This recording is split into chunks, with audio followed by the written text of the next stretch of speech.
CCN news एक पाऊल महाराष्ट्रासाठी। बुलढाणा जिल्ह्यातील देऊळगाव महेत गुढीपाडवा चैत्र उत्सवानिमित्त नंदी महादेव संस्थान टेकडीवर आयोजित पारंपरिक कुस्त्यांच्या दंगलीत यंदाही चित्तथरारक सामने पाहायला मिळाले।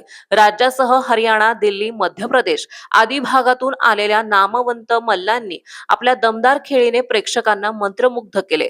अंतिम कुस्तीत हरियाणाचा पवन दहिया आणि नगरचा सागर कोल्हे यांच्यात रंगलेली झुंज विशेष ठरली। दीर्घकाळ चाललेल्या या सामन्यात दोन्ही मल्लांनी जोरदार डावपेच लढवत प्रेक्षकांची उत्कंठा शिगेला पोहोचवली। मात्र सामना अनिर्णित राहिल्याने पंच कमिटीने 15,000 रुपयांचे बक्षीस दोघांनाही समान विभागून दिले। या दंगलीत एकूण सुमारे 3 लाख रुपयांची बक्षिसे देण्यात आली। युवकांनी व्यसनापासून दूर राहून क्रीडेकडे वळावे या उद्देशाने गावकऱ्यांनी या कुस्ती स्पर्धेचे आयोजन केले होते। कार्यक्रमाच्या उद्घाटनाला विविध मान्यवरांची उपस्थिती लाभली।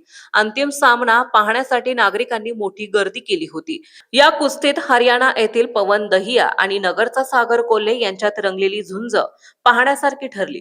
दीर्घकाळ चाललेल्या या सामन्यात दोन्ही मल्लांनी जोरदार डावपेच लढवत प्रेक्षकांची उत्कंठा शिगेला पोहोचवली। मात्र सामना अनिर्णित राहिल्याने पंच कमिटीने 15,000 रुपयांचे बक्षीस दोघांनाही समान विभागून दिले।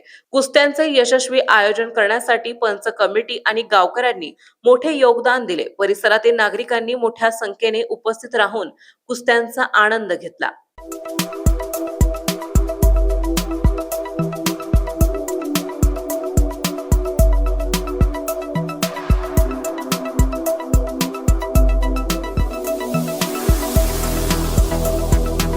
तसेच आपल्या भागातील महत्त्वाच्या बातम्या पाहण्यासाठी CCN न्यूज डेस्क चॅनलला सबस्क्राइब करा आणि बेल आयकॉन प्रेस करा।